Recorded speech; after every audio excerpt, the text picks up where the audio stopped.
I'll grow a flower for you in Adrienette Miraculous Ladybug Fanfiction, Part 1. Whistle While You Work was not only an iconic song from Disney's Snow White and the Seven Dwarfs, but it was also great advice. Adrien did often enjoy whistling small melodies while he worked away in his garden. He was very proud of it, in fact. It was rather big. His front yard was nearly full of flowers, and he was quickly running out of room for more beautiful flora. Never mind that. He tended to them each and every day, and thus they were healthy and had big, beautiful blooms. Today, his roses need more fertilizers, and his tulips needed more water. He watered them and carefully tended to each plant as whatever they needed. They were delicate. He must be careful. Hi, can I ask you a question? A voice sounded behind him, and Adrien spun around to see a very pretty, black-haired woman standing in front of him. He nearly tumbled back, but she pulled on his arm and helped him upright. Thank God she had done so, or else his flowers would have been crushed. "Oh, sorry. Did I scare you?" She asked with worry. Adrien shook his head fervently. No, you're okay, he said with a smile, brushing himself off. "You said you had a question?" he said with a smile. She nodded.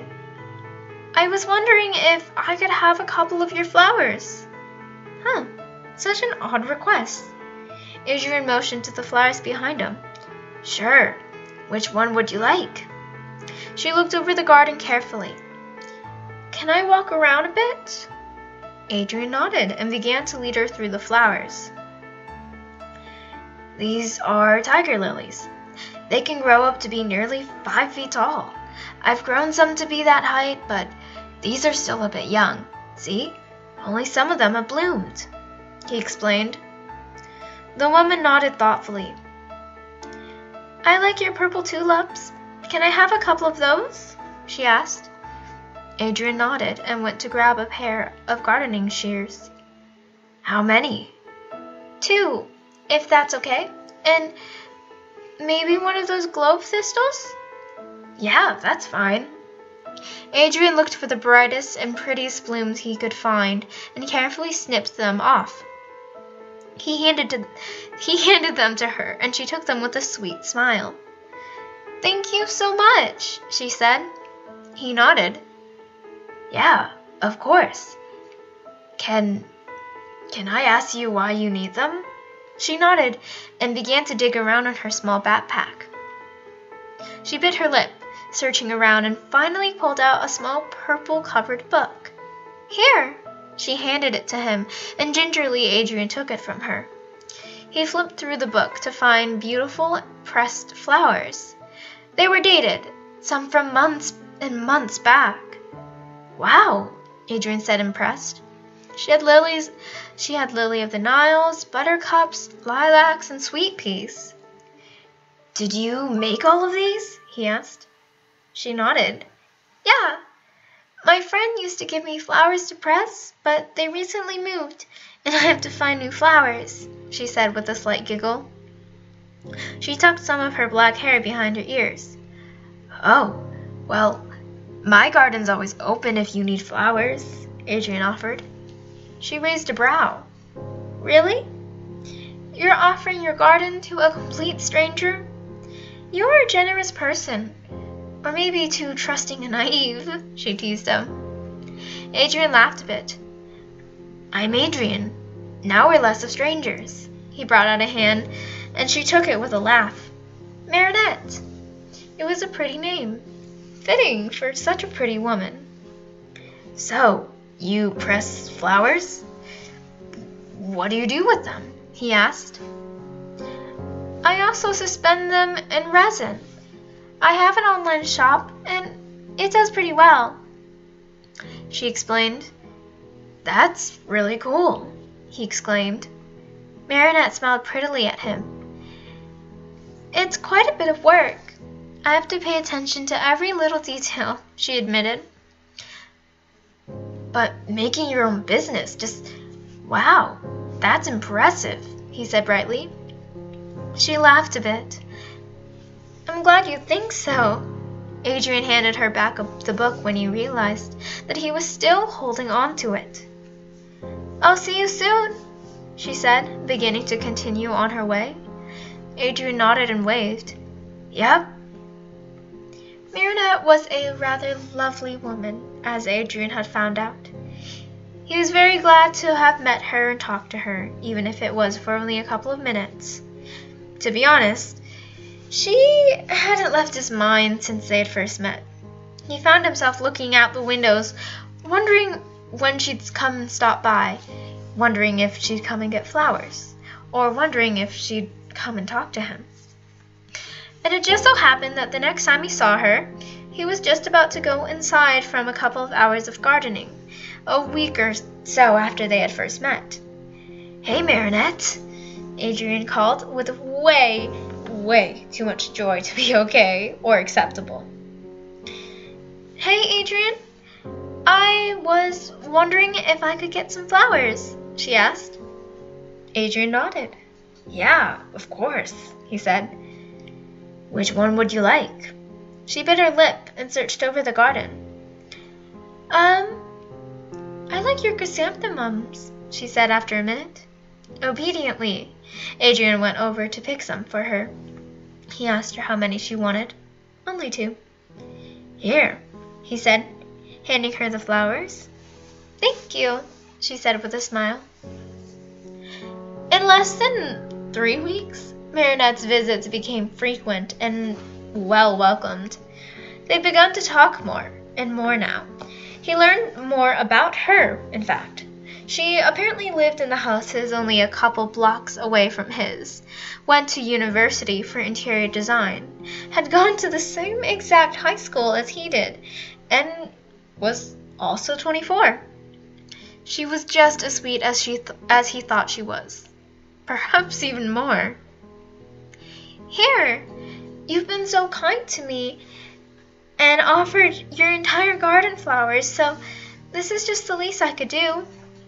She had handed him some sweet-smelling baked goods, a frame of dried and pressed flowers, and a resin-encased flower that was absolutely beautiful.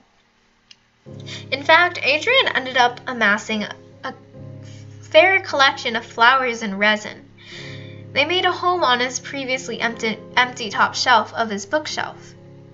There were times where the light would hit them just right, and the small glitter she put in them would sparkle in the sunlight. He had never really been the decor type. Stuff amassing in his house was more of an annoyance than a lifestyle, but the white frames of pressed flowers and glittering encased ones were welcome in his home. Huh. That really surprises me, but it also doesn't, Marinette said idly. At some point, she started staying with him as he tended his garden. There's an old friend of mine that sent a video of one of the ads or billboards when they see it, and it makes me freak out. It's always so strange to see, it always has been, but it especially is now, he explained. Marinette laughed a bit.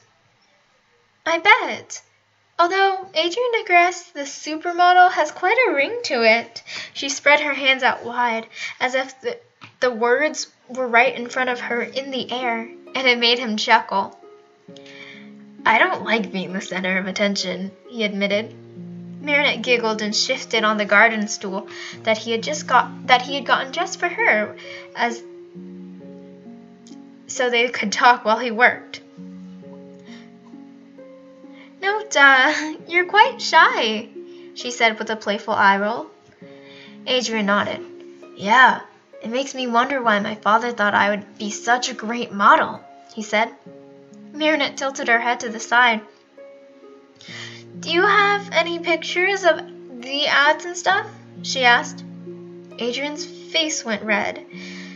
Yes, technically he did, but at the same time, he was like 12 or 14 at the time. Preteen years. It was an especially awkward stage of life, and his were encompassed on pictures and film forever, and shown to the world, in fact. Sure, but honestly, I don't look so good, he warned her, pulling out his phone and searching for Nino's text thread. Here, he handed her the phone and allowed her to scroll through. She cooed at some of the pictures, which made his ears go red. Aw, you were such a cute little teenage boy, she said with mirth. Adrien muttered a, not really. Marinette lightly hit his shoulder. I mean, you made it as a model. That has to mean something to you, she exclaimed. Nah. Adrien shook his head and looked at her with a shy smile. It was just a thing my dad signed me up for. Now, if he signed me up for flower planting, my teenage years would have been a lot less embarrassing, he said. Marinette laughed a bit and handed back his phone. You've always had a love for plants and a green thumb, haven't you? I like to think so. How'd you figure it out? Did you see a pretty flower at the store and want it in your yard? Because I tried that, and apparently I kill everything I touch, she said with a laugh. Yeah, that's basically what happened, Adrien agreed with her. Marinette smiled at him and looked down at her phone. I gotta go, but it's always nice to talk to you, she said, getting up and putting the stool back in its place. Bye, see you soon. Adrien waved. She sent him a wave and a smile and walked off to wherever she needed to go.